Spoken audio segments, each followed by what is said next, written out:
नमस्कार, एनटीभी कोहलपुर समाचारमा स्वागत छ। म सदीक्षा शाह। सुरुमा प्रमुख समाचार। आगामी फागुन 23 गतेदेखि समुदायमा कोरोना खोप सञ्चालन गर्ने सरकारको तयारी। 20 लाख डोज खोप खरिदको प्रक्रिया चल्दै। पूर्ण रूपमा नाका नखुल्दा पर्यटक आगमनमा समस्या, व्यवसायहरू मारमा। बाह्य पर्यटक भित्राउने वातावरण बनाउन सरकारसँग माग। कृषकले अनुदानको दुरुपयोग गरेपछि कर्णाली प्रदेशले धरौटीमा ऋण दिने योजना ल्याउँदै युवालाई प्रोत्साहन गर्ने सरकारको तयारी। विश्वका 130 देश कोरोना विरुद्धको खोपबाट वञ्चित। विश्वका 10 मुलुकले 75% खोप राखेकोमा संयुक्त राष्ट्र संघको असन्तुष्टि। र आर्थिक अभावमा रोकिएको डडेलधुराको उग्रता र रङ्गशालाको निर्माण पुनः सुरु। रङ्गशाला निर्माणमा 32 करोड रुपैयाँ आवश्यक। समाचार अब विस्तारमा। सरकारले फागुन 23 गतेदेखि समुदायमा कोरोना विरुद्धको खोप अभियान सञ्चालन गर्ने भएको छ। फागुन 23 गतेदेखि 60 वर्ष वा सोभन्दा माथिका नागरिकलाई खोप लगाइने भएको स्वास्थ्य मन्त्रालयका प्रवक्ता डाक्टर जागेश्वर गौतमले जानकारी दिनुभएको छ। सरकारले कोभिसिल्ड खोप खरिद गर्न प्रक्रिया अगाडि बढाएको छ। रकम भुक्तानी, बैंक ग्यारेन्टी र धरौटी सम्बन्धी सार्वजनिक खरिद ऐन 2063 को व्यवस्था यसपटक लागू नहुने गरी सिरम इन्स्टिच्युट अफ इन्डियाबाट थप 20 लाख डोज खोप खरिद गर्ने प्रक्रिया अगाडि बढाएको स्वास्थ्य तथा जनसङ्ख्या मन्त्रालयले जनाएको छ।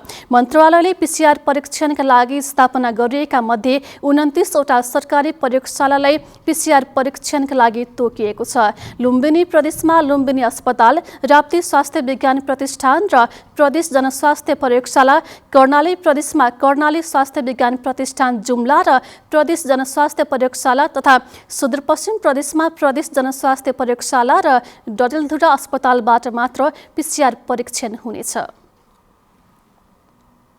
पहिलो चरणमा 14,000लाई कोरोना खोप लगाएको सुदूरपश्चिम प्रदेश सरकारले अहिले पहिलो चरणको दोस्रो लक्षित समूहलाई खोप लगाइरहेको छ। यसपटक 25,000 व्यक्तिलाई खोप लगाउने प्रदेश सरकारको लक्ष्य छ।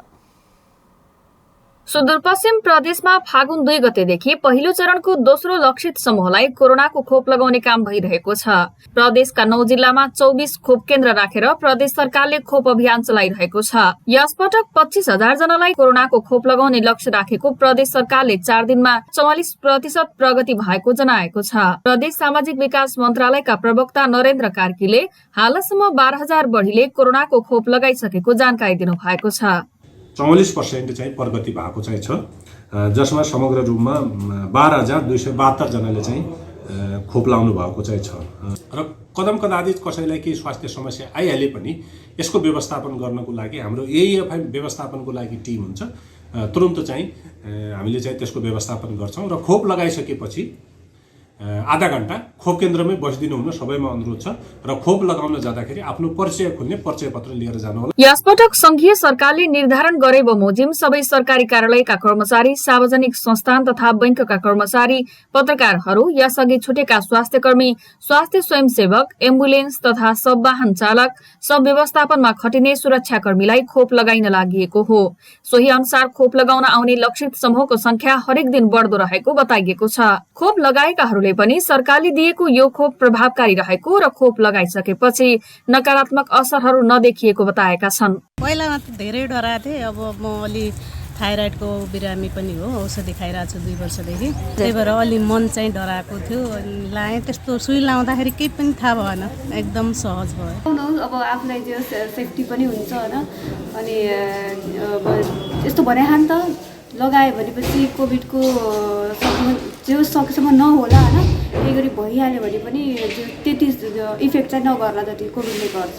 चिकित्सकहरूले यो खोपको विश्वसनीयता रहेकोले सबैलाई पालो आएपछि ढुक्क भएर खोप लगाउन सुझाव दिएका छन्। खोप लगाइसकेपछि पनि सरकारले तोकेका स्वास्थ्यका मापदण्डहरू कायम राख्न आग्रह गरेका छन्। डाक्टर जगदीश जोशी, यसले सामान्य खालका असरहरू हुन सक्छन्। कसैको सुई लगाएको ठाउँमा दुख्ने होइन सामान्य कसैलाई ज्वरो आए जस्तो हुने टाउको दुखे जस्तो हुने यस्ता यो चाहिँ कोभिड-19 को खोपमा मात्र नभएर अन्य जुनसुकै खोपमा पनि हुन सक्छन्। तर अहिलेको यो कोभिड-19 को खोपमा कसैले पनि शङ्का नगर्न म आग्रह गर्दछु र त्यस्तो ठुलो खालको समस्याहरू अहिले नेपालमा कसैलाई पनि देखिएको छैन। खोप लगाइसकेपछि केहीलाई सामान्य ज्वरो, टाउको दुख्ने लगायतका लक्षणहरू देखिएको भए पनि प्रदेशमा हालसम्म गम्भीर लक्षणहरू कसैलाई पनि नदेखिएको प्रदेश सरकारले जनाएको छ। गम्भीर लक्षणहरू देखिएमा तत्काल अस्पताल लग्नका लागि एम्बुलेन्सको व्यवस्था पनि प्रत्येक खोप केन्द्रमा गरिएको बताइएको छ। निर्मला खडायत, एनटिभी कोहलपुर, सुदूरपश्चिम प्रदेश, कैलाली। सिमानाका बन्द हुँदा पर्यटक आगमन ठप्प भएर व्यवसाय धरापमा परेको भन्दै रूपन्देहीका पर्यटन व्यवसायहरूले नाका खोल्न आग्रह गरेका छन्। नाका खुलाएर पर्यटकलाई प्रवेश दिन पटक पटक माग गरे पनि सुनवाई नभएको व्यवसायको गुनासो रहेको छ। आन्तरिक पर्यटकले मात्र व्यवसाय धान्न नसकिने भएकाले एक साताभित्र सरकारलाई समस्या समाधान गर्न व्यवसायले आग्रह गरेका हुन्। सरकारले नाका खुलाएको बताए पनि मुलुक प्रवेश गर्न कोरोनाको PCR परीक्षण रिपोर्ट 14 दिन क्वारेन्टाइनमा बस्नुपर्ने प्रावधान यथावत गरिएपछि व्यवसायहरूले असन्तुष्ट जनाएका छन्। तर औद्योगिक र व्यापारिक प्रयोजनका लागि भारतका विभिन्न स्थानबाट दैनिक सयौं मालवाहक गाडी र स्टाफ कामदार बिना परीक्षण देशमा भित्रिने गरेको उनीहरूको भनाइरहेको छ। प्रतिनिधि सभा विघटन विरुद्धको रिट निवेदनमाथिको सुनवाईमा अदालतलाई सहयोग गर्न गठित अदालतको सहयोगी अर्थात् एमिकस क्युरीले राय दिने क्रम जारी रहेको छ। 5 जना एमिकस क्युरी मध्ये 4 जनाले राय दिनुभएको छ। वरिष्ठ अधिवक्ता विजयकान्त मैनालीले नेपालको संविधानले प्रतिनिधि सभा विघटन गर्ने अधिकार प्रधानमन्त्रीलाई भएको बताउनु भएको छ। वरिष्ठ अधिवक्ता मैनालीले संविधानमा तोकेको अधिकारको सबैले उपभोग गर्न पाउने राय प्रस्तुत गर्दै उहाँले नेपालको संविधानमा सार्वभौम सत्ता नेपाली जनतामा निहित रहेको बताउनुभयो। वरिष्ठ अधिवक्ता बद्रीबहादुर कार्कीले प्रधानमन्त्रीलाई सभा विघटन गर्ने अधिकार संविधानले दिएको तर पार्टीको आन्तरिक विवाद देखाएर विघटन गर्ने प्रक्रिया सही नभएको राय प्रस्तुत गर्नुभएको छ। समाचारको क्रम जारी नै छ। अहिलेलाई एकैछिनको विश्राम।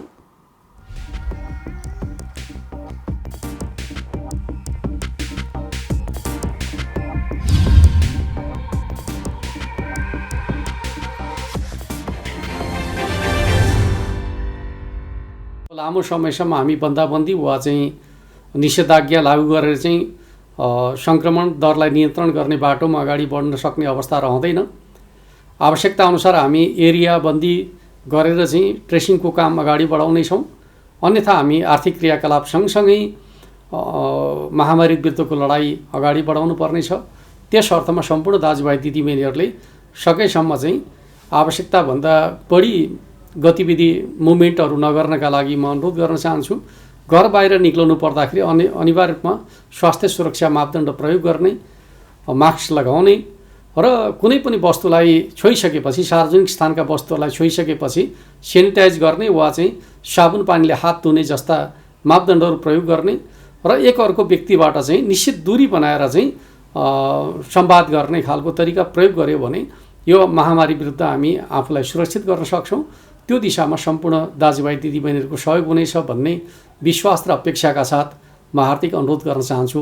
जनचेतनाका लागि लुम्बिनी प्रदेश सरकार, मुख्यमन्त्री तथा मन्त्री परिषदको कार्यालय रूपन्देही। विश्रामपछि समाचारमा पुनः स्वागत छ। अब बाँकी समाचार। कर्णाली प्रदेश सरकारले अनुदान कृषि तथा पशुपालन क्षेत्रमा अनुदान दिँदा दुरुपयोग भएको बताउँदै अब वास्तविक किसानलाई फर्म वा योजना धरौटी राखेर ऋण दिने योजना बनाएको छ। कर्णालीका मुख्यमन्त्री महेन्द्र बहादुर शाहीले विगतमा बाख्रा पालनका नाममा अनुदान लिने र अनुदान लिने व्यक्तिले दुरुपयोग गर्ने प्रवृत्ति बढेको बताउँदै कृषि पेसामा लाग्न चाहने युवालाई बिना धितो उसको योजना राखेर ऋण दिने गरी सरकार अघि बढिरहेको बताउनुभयो। रैथाने बाली संरक्षण गर्न र पशुपालन व्यवसायलाई प्रवर्धन गर्न युवाको फर्म वा उसको कागजात धरौटी राखेर ऋण दिने कानून प्रदेश सभामा पेश गरेको मुख्यमन्त्री शाहीले बताउनुभयो।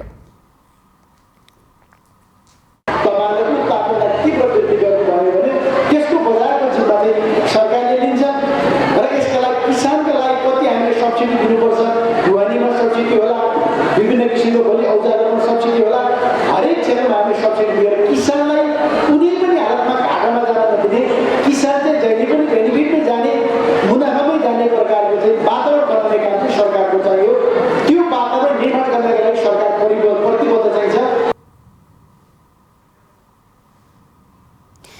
विगतका वर्षमा 7 प्रदेशमा बजेट कार्यान्वयनमा पहिलो बनेको कर्णाली प्रदेशको भूमि व्यवस्था कृषि तथा सहकारी मन्त्रालयले यो वर्ष पनि त्यही गतिमा काम अघि बढाएको जनाएको छ। आज हामीले मन्त्रालयका कर्मचारीलाई मन्त्रालयमा बसेर काम गर्न कतिको सहज र के कस्ता समस्याहरू भोग्नु परिरहेको छ भनेर सोधेका छौं। हेरौं आजको आवाजमा।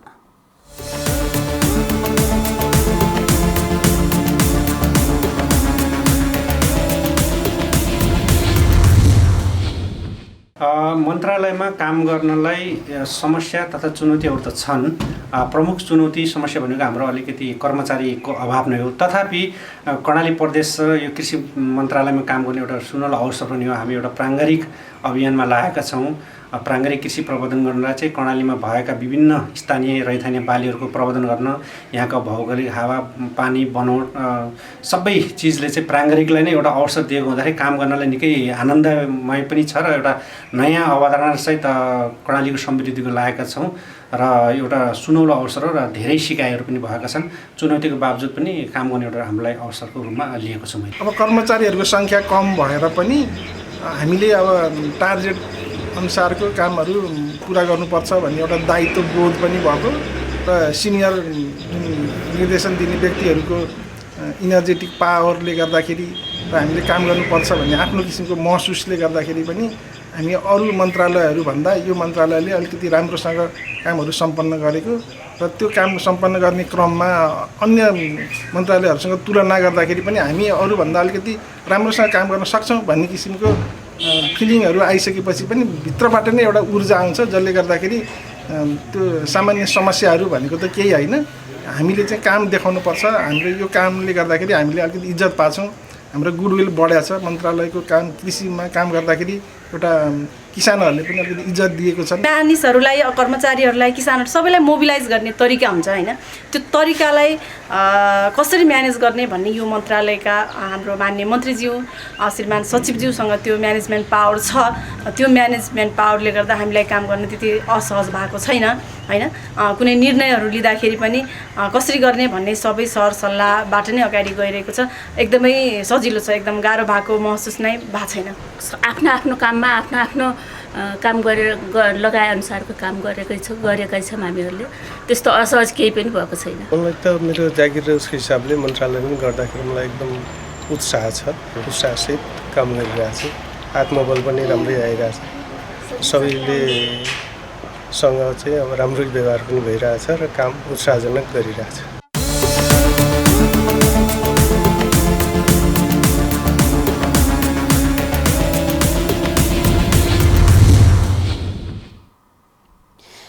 थारू समुदायको लोकप्रिय खानाको परिकार मध्येको घोङ्गी एक हो। घोङ्गी पानीमा पाइने शङ्खे किराको प्रजाति हो। स्वास्थ्यको हिसाबले यो खाना फाइदाजनक मानिन्छ। थारू समुदायको माघे लगायतका पर्व तथा विभिन्न उत्सवमा घोङ्गीको परिकारहरू खाने प्रचलन रहिआएको छ। नेपालको थारू समुदाय संस्कृतिमा जति धनी छ, यो समुदायको खानाहरू पनि उति नै लोकप्रिय छन्। घोगी थारू समुदायको मौलिक परिकारको रूपमा चिनिन्छ। घोगी थारू समुदायमा विशेष गरी चाडपर्वहरू लगायत अन्य समयमा यसको परिकार बनाएर खाने गरिन्छ। यो पानीमा पाइने एक जातिको शङ्खे किरा हो। घोगीको प्रयोग स्वास्थ्यको लागि फाइदाजनक मानिन्छ। भनिन्छ पानीमा पाइने शङ्खे किरामा 57.7% प्रोटिनको मात्रा हुन्छ। बर्खाको मौसममा तराईका मानिसहरू पोखरी तलाउमा घोगी खोज्न जाने गर्दछन्। घोगीको तरकारी बनाएर खाने गर्नाले रोगसँग लड्ने प्रतिरोधात्मक क्षमता बढ्नुको साथसाथै हड्डी बलियो हुने र सुत्केरी महिलालाई प्रोटिनको मात्रा धेरै बनाउने जनविश्वास रहेको छ। घोगी हिलोमा बस्ने किरा भएकाले यसलाई 1 दिनसम्म पानीमा भिजाउनु पर्दछ। धेरैचोटि पानीले पखालेपछि मात्रै यसलाई मरमसला हालेर तरकारी जसरी पकाउनु पर्दछ। आजभोलि घोगी थारू समुदायले मात्र नभई अन्य समुदायले पनि खाने गर्दछन्। महोत्सव कार्यक्रमहरूमा विशेष गरी थारू परिकारहरू ढिक्री, सिद्रा माछा, घोगीको बढ्दो माग रहेको छ। क्यामेरामा विपिन श्रीवास्तवको साथमा अन्जु चौधरी, एनटिभी कोहलपुर। कर्णाली प्रदेशमा स्वास्थ्य बीमा कार्यक्रम प्रभावकारी बन्दै गएको छ। प्रदेशका 10वटै जिल्लामा स्वास्थ्य बीमा कार्यक्रम विस्तार भई अहिलेसम्म 2,36,000 भन्दा धेरै नागरिकले स्वास्थ्य बीमा गरेका छन्। स्वास्थ्य बीमा बोर्ड कर्णाली प्रदेशका अनुसार करिब 4.5 वर्षको अवधिमा 2,36,413 जनाले स्वास्थ्य बीमा गरेका छन्। कर्णाली प्रदेशमा 2074 असार 1 गतेदेखि जुम्लाबाट स्वास्थ्य बीमा कार्यक्रम सुरु भएको थियो। यस वर्षदेखि सल्यानमा पनि स्वास्थ्य बीमा कार्यक्रम सुरु भएको छ। कार्यालयका प्रमुख अर्जुन पण्डितका अनुसार अहिलेसम्म प्रदेशमा 18% जनसङ्ख्याको स्वास्थ्य बीमा भएको प्रमुख पण्डितले बताउनुभयो। स्वास्थ्य बीमा गरेका सेवाग्राही मध्ये 88,392 जनाले उपचारको सेवा सुविधा लिएको बताइएको छ। बीमा गरेका बिमितका लागि प्रदेशमा 27वटा सेवा प्रदायक संस्थाले काम गरिरहेका छन्। समाचारको क्रम जारी छ, एकैछिनको विश्राम।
तपाईं एनटिभी कोहलपुर हेर्दै हुनुहुन्छ। अब बाँकी समाचार।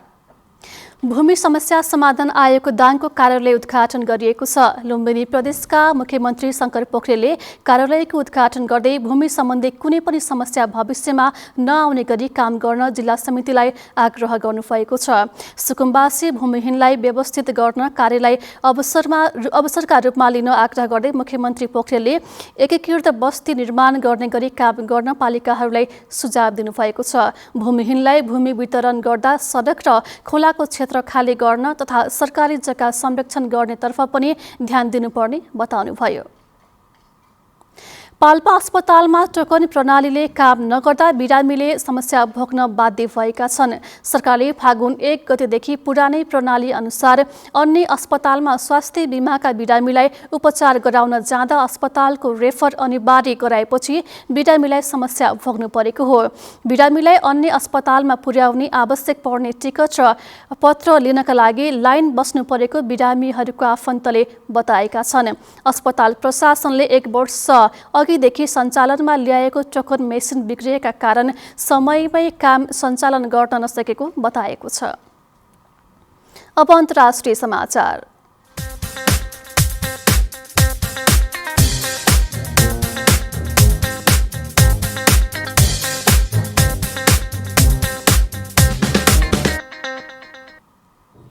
कोरोना विरुद्धको खोपको वितरणप्रति संयुक्त राष्ट्र सङ्घले असन्तुष्टि जनाएको छ। संयुक्त राष्ट्र सङ्घका प्रमुख एन्टोनियो गुटेरेसले कोरोना विरुद्धको खोप वितरणमा असमानता बढेको भन्दै आलोचना गर्नुभएको हो। विश्वका 10 मुलुकसँग 75% कोरोना खोप रहेको भन्दै गुटेरेसले 130 राष्ट्रले अझै पनि कोरोना विरुद्धको पहिलो खोप नपाएको भन्दै तीखो आलोचना गर्नुभएको छ। कोरोनाको महामारीका कारण विश्व नै आक्रान्त बनेको यो अवस्थामा खोप वितरणमा समानता नहुनु दुःख लाग्दो कुरा भएको बताउनु भएको छ। उहाँले कोरोना विरुद्धको खोपको निष्पक्ष वितरण सुनिश्चित गर्न शक्ति र पहुँच भएका व्यक्ति, वैज्ञानिक, खोप उत्पादक कम्पनीलाई खोप वितरणको योजना एकसाथ बनाउन आह्वान पनि गर्नुभएको छ। अब आर्थिक समाचार।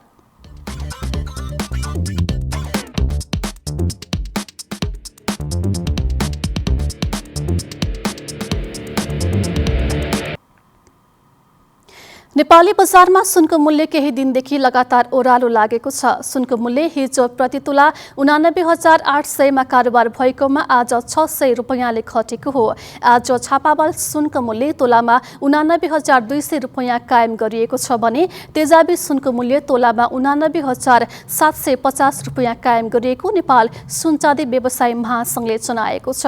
आज चाँदीको मूल्य पनि घटेको छ। हिजो चाँदीको मूल्य तोलामा 1,340 रुपैयाँमा कारोबार भएकोमा आज घटेर तोलामा 1,335 रुपैयाँमा पुगेको महासंघले जनाएको हो। अब खेलकुद समाचार।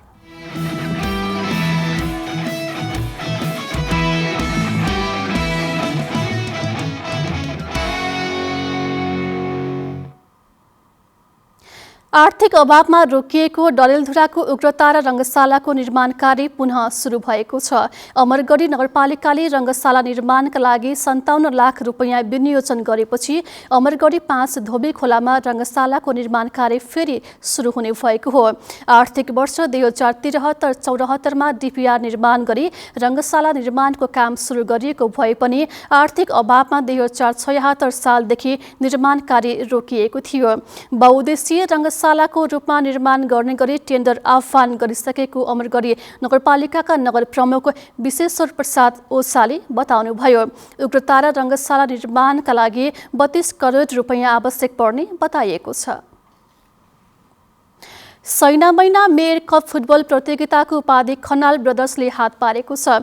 खनाल ब्रदर्स र फर्साटिकर एफसी बीच भएको फाइनल प्रतिस्पर्धामा 2-1 को गोल अन्तरले फर्साटिकर एफसीलाई पछि पार्दै खनाल ब्रदर्स विजयी भएको हो।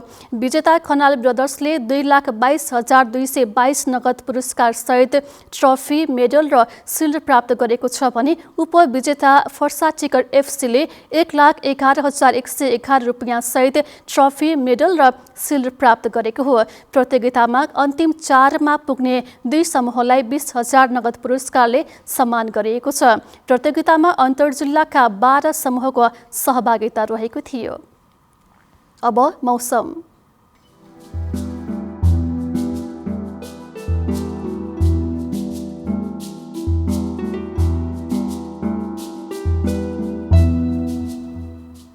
हाल देशको पहाडी तथा हिमाली भूभागहरूमा आंशिक बदली रही अन्य भूभागको मौसम सामान्यतया सफा रहेको छ। आज राति देशका उच्च पहाडी तथा हिमाली भूभागहरूमा 1-2 स्थानमा हल्का हिमपातको सम्भावना रहेको छ। अब मौसम सम्बन्धी थप विवरण।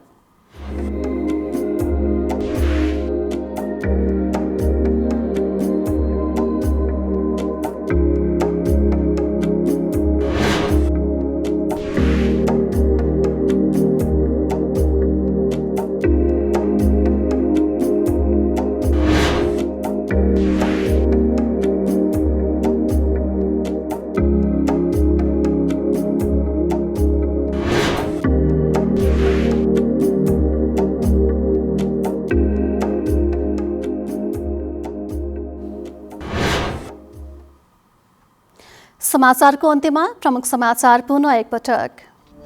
आगामी फागुन 23 गतेदेखि समुदायमा कोरोना खोप सञ्चालन गर्ने सरकारको तयारी। 20 लाख डोज खोप खरिदको प्रक्रिया चल्दै।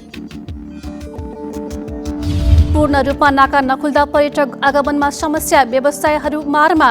बाह्य पर्यटक भित्राउने वातावरण बनाउन सरकारसँग माग। कृषकले अनुदानको दुरुपयोग गरेपछि कर्णाली प्रदेशले धरोटीमा ऋण दिने योजना ल्याउँदै युवालाई प्रोत्साहन गर्ने सरकारको तयारी। विश्वका 130 देश कोरोना विरुद्धको खोपबाट वञ्चित। विश्वका 10 मुलुकले 75% खोप राखेकोमा संयुक्त राष्ट्र सङ्घको असन्तुष्टि। र आर्थिक अभावमा रोकिएको डडेलधुराको उग्रता रङ्गशालाको निर्माण पुनः सुरु। रङ्गशाला निर्माणमा 32 करोड रुपैयाँ आवश्यक।